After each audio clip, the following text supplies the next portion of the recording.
인생이란 참으로 기묘한 것, 참으로 변화무쌍한 것이다. 한 사람이 파멸하거나 혹은 구원을 얻거나 하는 것이 아주 사소한 것 하나로도 충분히 벌어질 수 있는 것이다.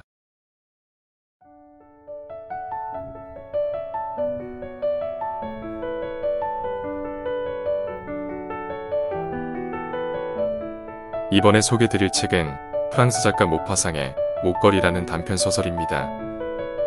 이 소설은 1884년에 발표되었습니다.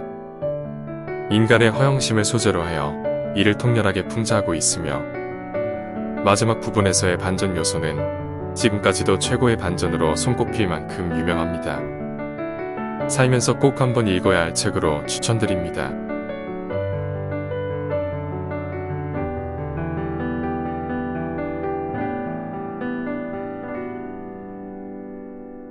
운명의 잘못이랄까. 간혹 하급 관리의 가정에 예쁘고 귀여운 여자아이가 태어나는 일이 있다. 그녀도 그런 고운 처녀였다. 지참금이 없고 유산이 굴러들어올 만한 데도 없으며 행색해나 하는 돈 많은 남자를 만나 귀여움을 받으며 아내가 될 만한 그런 연줄도 없었다. 그녀는 문부성에 근무하는 하나급 관리가 청혼하는 대로 결혼하고 말았다. 멋을 내려고 해도 그럴 만한 형편이 못 되어 간소하게 지냈지만 처음부터 낮은 계급으로 전락한 여자가 불행하듯 그녀는 행복하지 못했다. 여자란 본래 신분이나 혈통과 무관하게 그들이 지닌 아름다움과 매력이 바로 그들의 태생과 가문 구실을 하기 마련이다. 타고난 기품, 본능적인 우아함, 재치, 그런 것만이 그들의 유일한 등급이며 하층 계급의 처녀도 높은 신분의 기부인과 나란히 설 수 있게 하는 것 아닌가.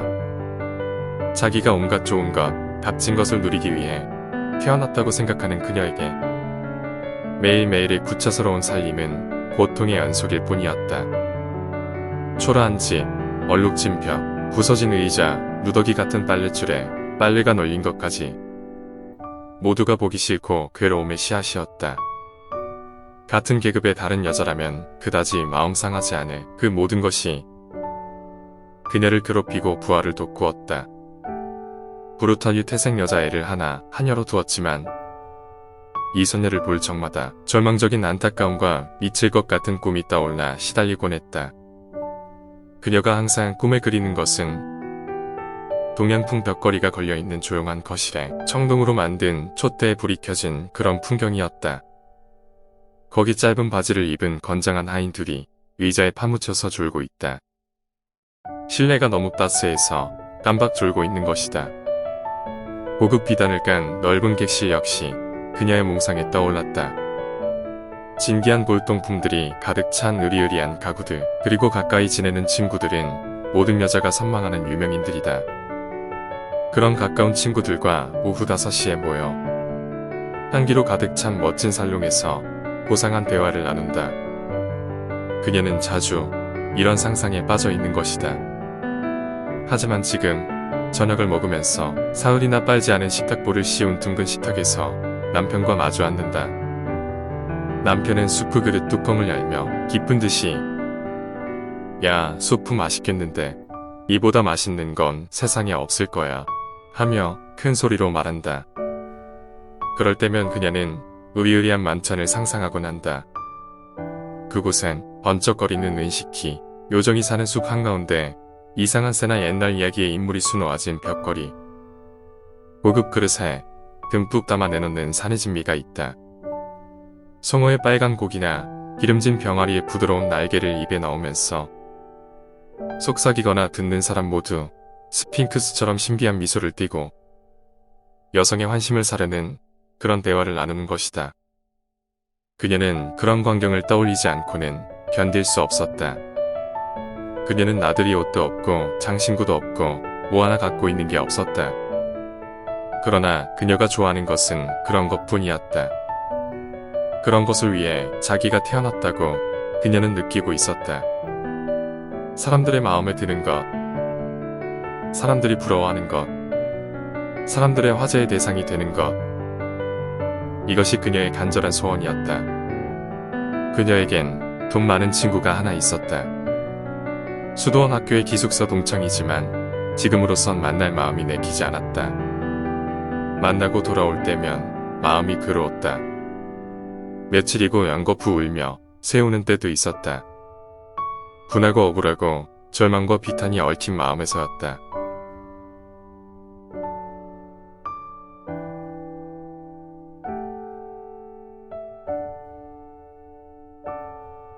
그런데 어느 날 저녁 남편이 손에 큰 봉투를 들고 신이 나서 돌아왔다. 이것 봐. 이거 당신에게 주는 선물이야.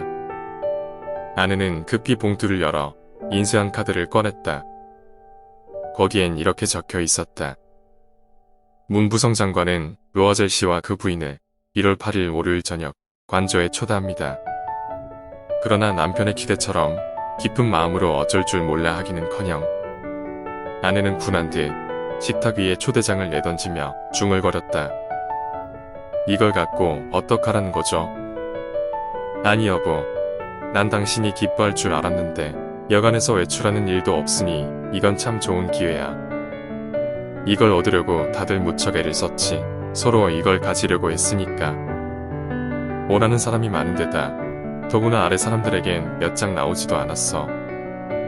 한번 가봐. 이름 있는 사람들만 모이거든. 아내는 약이 오른 눈초리로 남편의 얼굴을 쳐다보다가 참을 수 없다는 듯 소리쳤다. 입을 옷이 있어야 가죠. 남편은 미처 거기까지는 생각하지 못했다. 그는 말을 더듬었다. 하지만 극장에 갈 때 입는 옷 있잖아. 그거 참 좋아 보이던데. 남편은 그만 입을 다물었다. 멍하게 아내를 바라봤다. 울고 있지 않은가? 커다란 눈물방울이 두 눈 끝에서 입가로 스르르 떨어지는 것이었다. 여보, 왜 그래? 남편은 더듬듯 말했다. 간신히 괴로운 심정을 가라앉힌 아내는 젖은 볼을 닦으며 조용히 말했다. 아무것도 아니에요. 다만 제겐 나들이 옷이 없어서요.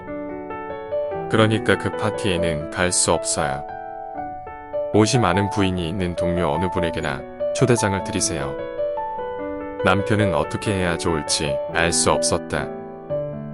여보 마틸드, 옷은 얼마쯤이나 하는가? 그런데 입고 나가서 부끄럽지 않고 다른 때도 입을 만한 그런 옷 말이야. 멋있으면서도 수수한 그런 옷으로 말이야. 그녀는 잠시 생각했다. 여러 가지로 계산을 해봤다. 조금밖에 벌지 못하는 이 하급 관리 남편이 깜짝 놀라 비명을 지르며 거절하지 않을 정도로 돈을 타내려면 얼마 정도를 말해야 할까? 마침내 주저하면서 그녀는 대답했다. 정확하게는 모르겠지만 400프랑만 있으면 그럭저럭 해볼 수 있을 것 같아요. 남편은 약간 창백해졌다. 꼭 그만한 돈을 따로 남겨두었던 것이다. 엽총을 사서 오는 여름에 친구 80명과 함께 낭떼르 근교로 사냥을 갈 예정이었다. 그 친구들은 매주 일요일마다 그쪽으로 종달새를 잡으러 가곤 했다. 그렇지만 남편은 대답했다. 좋아, 400프랑은 어떻게든 만들어 보지. 대신 멋진 옷을 만들어야 해. 무도의 날이 가까워졌다. 로어즐 부인은 뭔가 생각에 잠겨 불안하고 안절부절하는 것처럼 보였다. 나들이 옷은 이미 다 완성돼 있었다. 하루는 저녁이 되자 남편이 물었다. 당신 무슨 일 있어? 당신 사흘 전부터 뭔가 이상한데. 아내는 대답했다. 장신구라 할 만한 게 하나라도 있어야죠. 보석이 한 개도 없어서요. 몸에 붙일 것이 하나도 없다니 궁상을 따는 것처럼 보일 거예요. 그날 밤 모임엔 안 가는 편이 나을 것 같아요. 남편은 대답했다. 꽃이라도 달면 되잖아. 계절이 계절인 만큼 산뜻할 거야. 10프랑만 내면 아주 멋있는 장미꽃 두세 송이는 살 수 있을걸. 아내는 코웃음을 쳤다. 안 돼요. 돈 많은 여자들 틈에 끼어 궁색한 꼴을 보이는 것처럼 창피한 건 없어요. 갑자기 남편이 큰 소리로 말했다. 당신도 바보로군. 당신 친구 포레스터 부인에게 가서 장신구 좀 빌려달라고 부탁하면 되잖아. 서로 친하니까 그 정도 부탁은 들어줄 거야. 아내는 환호성을 올렸다. 맞아요. 어쩜 그 생각을 못했을까.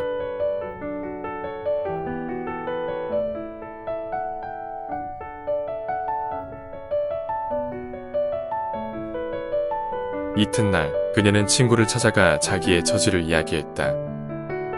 포레스터 부인은 거울 달린 장롱으로 가서 커다란 상자를 꺼내 뚜껑을 열며 로아젤 부인에게 말했다.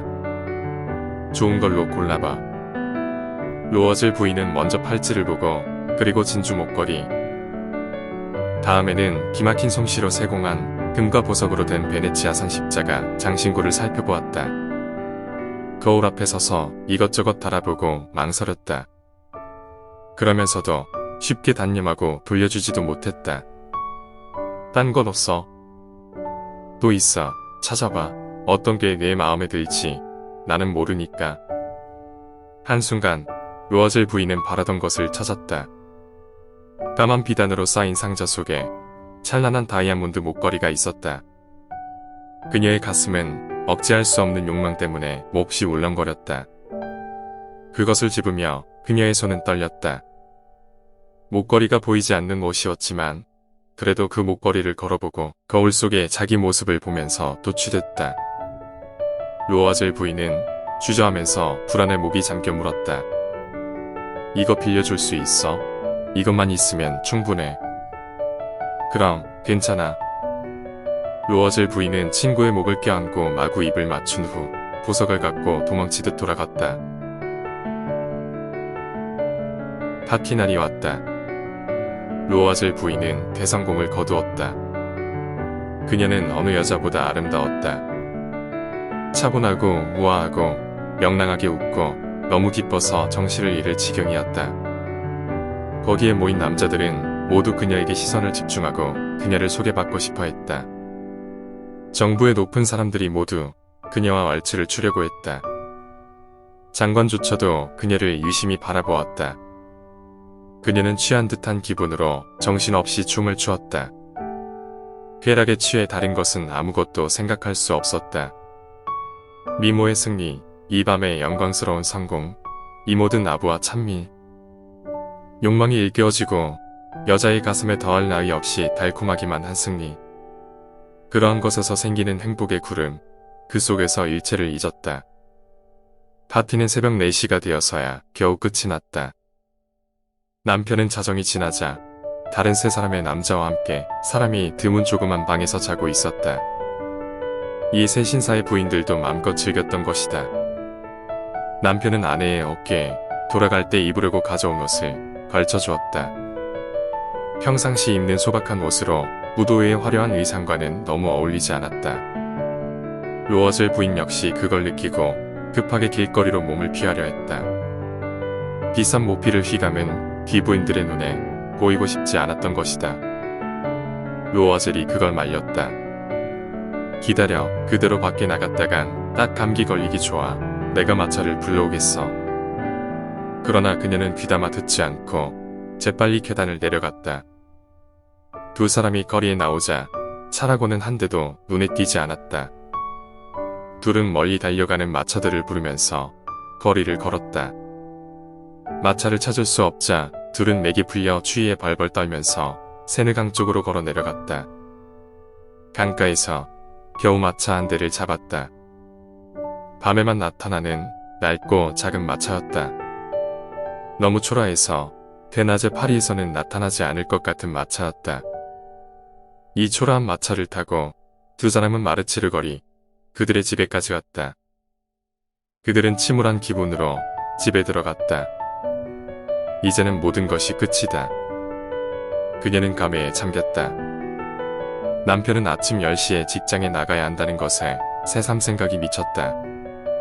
그녀는 어깨를 감싼 옷을 벗어 던지고 거울 앞에 서서 다시금 자기의 영광스러운 모습을 바라보려 했다. 그 순간 그녀는 갑자기 소리를 질렀다. 목걸이가 없어진 게 아닌가. 벌써 반쯤 옷을 벗은 남편이 그 소리를 들었다.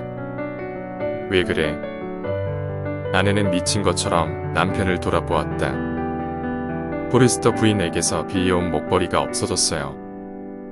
남편도 놀라서 벌떡 일어났다. 뭐가 없어졌다고?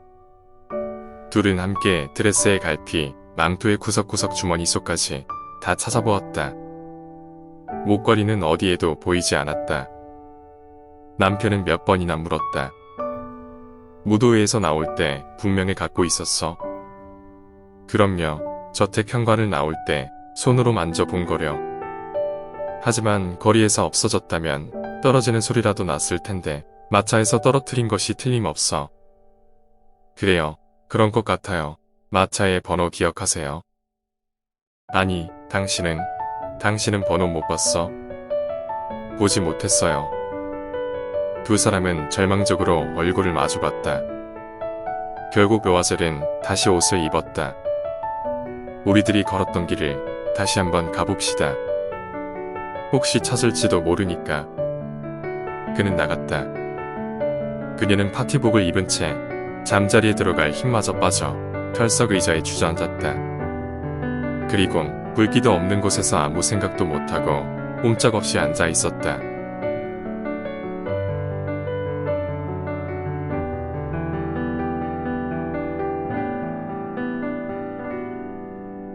남편은 7시쯤 돌아왔다. 그러나 아무것도 찾지 못했다. 경찰에도 가고 신문사에도 가서 분실물 신고를 했다. 마차 조합에도 가보았다. 한마디로 조금이라도 가능성이 있는 곳은 어떤 수고도 마다하지 않고 돌아다녔다. 아내는 천지가 뒤집어지는 재난 앞에서 하루 종일 어쩔 줄 모르고 혼나간 사람처럼 절망에 빠져 기다렸다. 로아젤은 저녁에 헬스케진 얼굴로 돌아왔다. 아무 소득도 없었다. 포레스터 부인에게 목걸이 고리가 망가져 수리하러 보냈다고 편지를 쓰도록 해. 여러 가지 다른 방법을 찾아봐야지. 아내는 남편이 일러주는 대로 편지를 썼다. 일주일이 지나고 모든 희망의 줄이 끊어졌다. 로아젤은 갑자기 6살은 더 늙었다. 다른 것을 찾아봐야지. 이튿날 부부는 목걸이가 들어있던 상자를 들고 상자 속에 이름이 쓰여진 보석상을 찾아갔다. 보석상은 장부를 조사해 주었다. 이 목걸이는 저희가 판 것이 아닙니다, 부인. 저희는 상자를 드렸을 뿐입니다. 두 사람은 이 보석상에서 저 보석상으로 기억을 더듬으며 비슷한 목걸이를 찾아 헤맸다. 둘 다 마음의 고통과 불안으로 심하게 아픈 사람들 같았다. 두 사람은 팔의 로아이 아래에 어느 상점에서 찾고 있던 것과 똑같은 다이아몬드 목걸이를 발견했다. 4만 프랑이었다. 그러나 36,000프랑까지는 가격을 깎아준다고 했다. 두 사람은 앞으로 사흘 동안 목걸이를 팔지 말아달라고 보석상에 부탁했다. 그때까지 목걸이가 발견되면 34,000프랑으로 환불해준다는 약속도 받았다. 로아젤은 부친이 남겨준 18,000프랑을 갖고 있었다. 나머지는 다른 사람에게 빌려야 했다. 그는 돈을 꾸었다. 이 사람에게 1,000프랑, 저 사람에게 500프랑 하는 식으로 돈을 꾸고 여기서 오루이, 저기서 3루이, 꾸느라 수많은 차용 증서를 썼다. 목숨 같은 증서를 저당 잡히기도 하고 고리대금업자와도 거래했으며 온갖 사채업자를 찾아다녔다. 평생을 몽땅 바쳐도 갚을 힘이 있을지 생각할 여유도 없이 마구 서류에 서명했다. 미래의 불안에 떨며 앞으로 자기에게 닥칠 절망적인 생활과 모든 물질적 제약과 정신적 고뇌를 생각하면서 그녀는 새 다이아몬드 목걸이를 찾기 위해 보석상에 갔다. 그리고 계산대 위에 36,000프랑이란 돈을 올려놓았다. 로어즐 부인이 포레스터 부인에게 목걸이를 돌려주러 갔을 때 부인은 약간 기분이 나쁜 듯 쌀쌀한 말투였다. 좀 일찍 갖다 줘야지. 나도 언제 쓸지 모르잖아. 포레스터 부인은 상자 뚜껑을 열어보지도 않았다. 로어즐 부인은 마음속으로 은근히 친구가 상자를 열어볼까봐 두려웠다. 물건이 바뀐 것을 알아차리면 어떻게 생각할까? 뭐라고 말했을까? 나를 도둑으로 생각하지는 않았을까?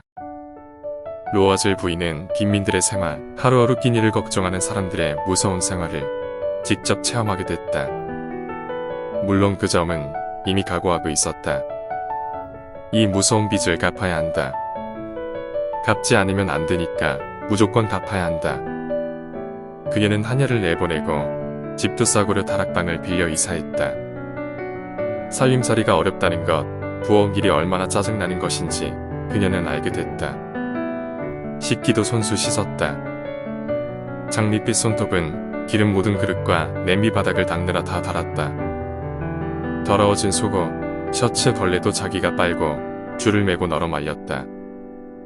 매일 아침 큰 길까지 부엌 쓰레기를 운반하고 물을 길어 올렸다.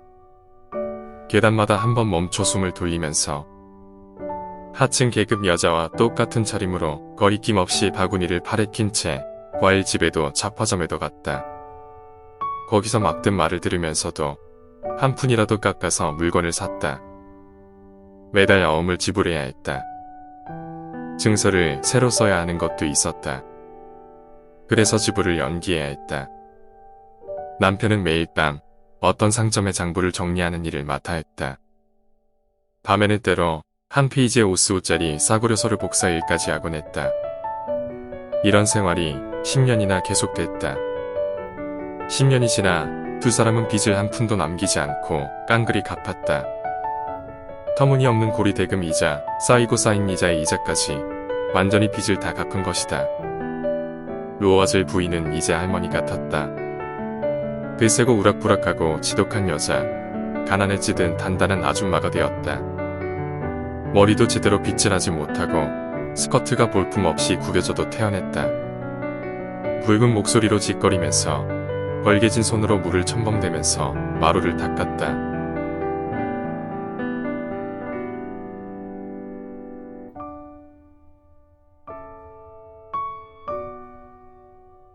그렇지만 이따금 남편이 직장에 나가고 없어 한가할 때면 창가에 앉아서 옛날 밤 무도회에서 있었던 일, 자기가 그렇게도 아름답고 그렇게도 칭송을 받으며 여왕처럼 행세하던 무도회의 일을 떠올리며 생각에 잠기곤 했다.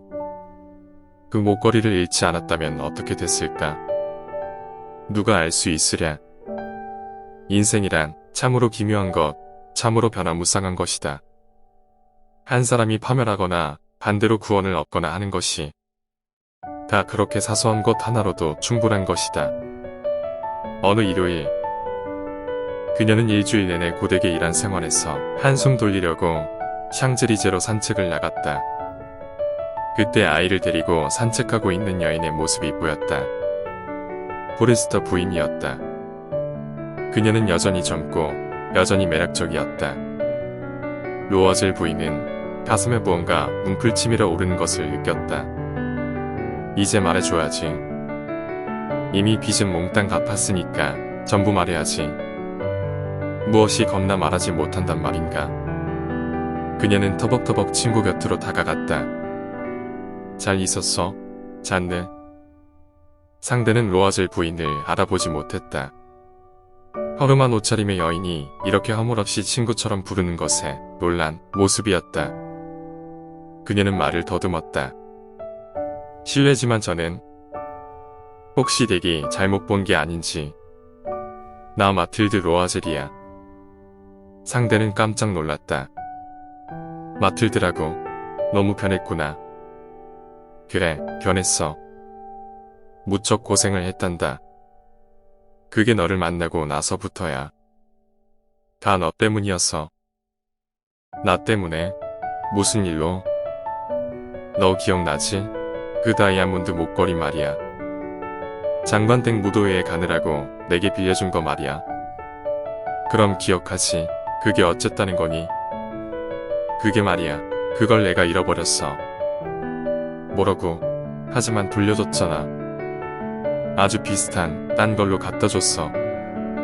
꼭 10년이 걸렸구나. 그 돈을 갚느라고. 잘 알겠지만 우리들처럼 재산도 아무것도 없는 처지에선 그리 쉽지 않았지. 아무튼 겨우 끝났어. 이제 마음이 편하네. 포레스터 부인은 우뚝 멈춰섰다. 내 것 대신 다른 다이아몬드 목걸이를 샀단 말이야. 그래, 너 몰랐구나. 하긴 모양이 똑같은 목걸이였으니까. 그녀는 자랑스러운 듯 순진한 웃음을 띄었다. 포레스터 부인은 숨이 탁 막혀 친구의 두 손을 꼭 쥐었다. 어떡하면 좋아. 마틸드, 내 건 가짜였어. 기껏해야 500프랑밖에 나가지 않는 건데.